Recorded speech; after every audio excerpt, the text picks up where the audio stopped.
Population Services Zimbabwe. Mayuthi tati not yeke. Population Services Zimbabwe irimo kukupa ruzivo kuti uzive kuti ungazviite sei uri mwana wechidiki. Izvo zviri kuzvimwe zvakatobatwa nevechidiki vanoziya ndokuti upenyu hwako uenderere mberi. Ende pamazera acho. Pamazera acho shamba. Kubva pa15 to 19 years tine tende riri pakonapo tikupe yambiro nezivo kuti ungazvifambise sei. Zvazviri. Ende asikurudzira kuti muwi pamazera iyo muwe muchinoenda pabonde. Aiwa. Asi mire kutange makura. Asi makura kudaro zvakadaro zvakambodaro munofanira kuenda kumatende ikoko vanonzwa kupopulation services Zimbabwe. Zvazviri. Madzimai muri kuda vhiaki tiripo zvekare kumatende ikoko. Endai munotariswa chibereko chenyu kuti chakamira sei. Mahara. Varume aiwa ngavauye vaberekedzana nenamai ikoko. Pane zvavo zviriko kumatende ikoko futi. Masise vanhu vakuru aripo futi. Pane murume anogona kuti anochira kuti angakuita pamberi. Pane varume zvikuchecho kana ifike mabhosi karipo papakona. Kana ifike mabhosi karipo kuti anzi uyei pakati mabhosi pakona apo. Kakupa kutosera manje varume. Ipapo ingatoiswawo karingi kambunda zvakutoitika so zvitongoitika so. Chaizvo. Waisako kakumi bhosi nyaya yako yaiya. Hakuna zvakadaro manyepo evanhu. Iworiwe Population Services Zimbabwe. Unofambisa donzvo rePopulation Services. Zvazviri. Saka mazvizo vagare paAirport. Population Services Zimbabwe nakakumi ndewe. Population Services Zimbabwe. Yesaya. Hatuna kuti kune munhu akabudisa kapepa ikako paWhatsApp paFacebook. Achitara mashoko ekunyeba. Munhu iye ndikuona ngebrand dzake dzakutenderera. Akuda kubhaisa kudzungera kuda kuti zvasadzarembwa. Kudzunga ira. Kuda kuipisa munhu. Saka anda sei? Anopeka anda sei? Anda sei? Yeah, I still publishing. Service of Zimbabwe. Saka, tinakuti tidaira netese papa. Muriko ere? Not there and say Papa, so here. Simple to shake it, but shake it.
Unasachimwa na mai. Yesu mdara kapupu. Chinangwa chikuru chitaungana pano. Chinangwa chikuru chataungana mwanamdara. Kuchepa rumwa nwazana nasi. Population service Zimbabwe mwanamdara. Shashiri mwanamai. Azi kuiswa kana kukiswa kwa majateo mwanamdara. Mwanamai. Malupu mwanamdara. Malupu. Kuita kudzivirira kubata pamuiri. Kuita kukususukusa kuita gore mwana gore mwana. Kusina kurongeka ngobata pamuiri. Kurongeka ndumburi kuna kurongeka. Anzona tine zvona wanda mwanamdara. Shashiri. Azi kuchecheudzwa futi varume. Yeah. Azi meusecumcision. Yeah, inozikata design. Right, hanzi sokwa namhla yempilo yezikoko. Njengoba kuti checheudzwa zuva nanhasi mwanamdara. Kana uchinge wachecheudzwa unenge watone 60% yekurarama upenyu usina zvirwere zvisina kana zvakanyanya. Asi asikurudzira kuti vanhu vaite izvozvo. Waona manje. Bonde iyo. Waona. Ndaizvo tikati. Mabaona nga. Right. Mabaona. Zvakadaro mwana wamaya. One time. Ndwasiri. Majisa, unaita sei apa? Unaita sei? Iwe, unaita sei? Inga kane hasha. Ora itiritsa mani we.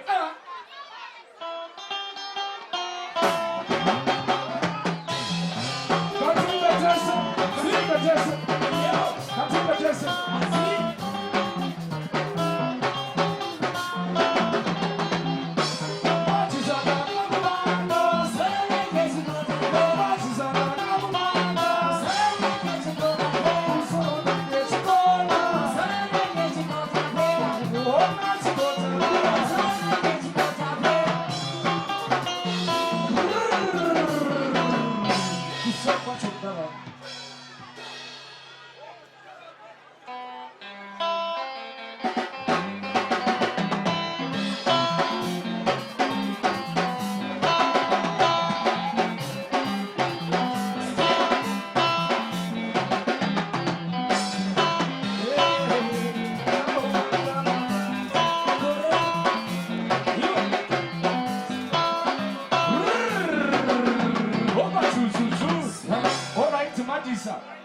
Iwe unonzi Majisa. Ko amai wako wanonzi ani? Amai wa Majisa. Aiwa. Ko baba wako wanonzi ani? Baba wa Majisa. Wakomana. Ko tete wako alright. Iwe wote tete wa Majisa manye. In the meeting. Alright, Majisa nasi waira sandirumwanzwa voice mwana mbigi. Ndo ringutaura chete. Remono mkuru ngaritaure tinzwe. Iwe kondini kama isa wazo. Iwe, utara kuti voice muna panga miringaka? Ipa. Majisa, tomboti waita mari yako hobo iwewe yakawandisa. Mota yaungade kutenga ndeipi iwewe? Ini ndetoda iri maki mbazi ya iwe, inonzi maki 2 kana. Maki mbazi anoita zvekuimba. Alright, Majisa, tomboti zvonizo yekera musika vanhu jaja ala God Mwari baba watonga matongere avo. Majisa wa Clara washaya wafa waita dead wakika bucket. Unovigwa side drip revanu wakuru here revana wadiki side rako nderipi hapo? Iyo revana wakuru. Say what revana wakuru? Makore kanjano taura. Sano mbone makore mangani kwe? Iyo resa rumudenga ya ndeangwa.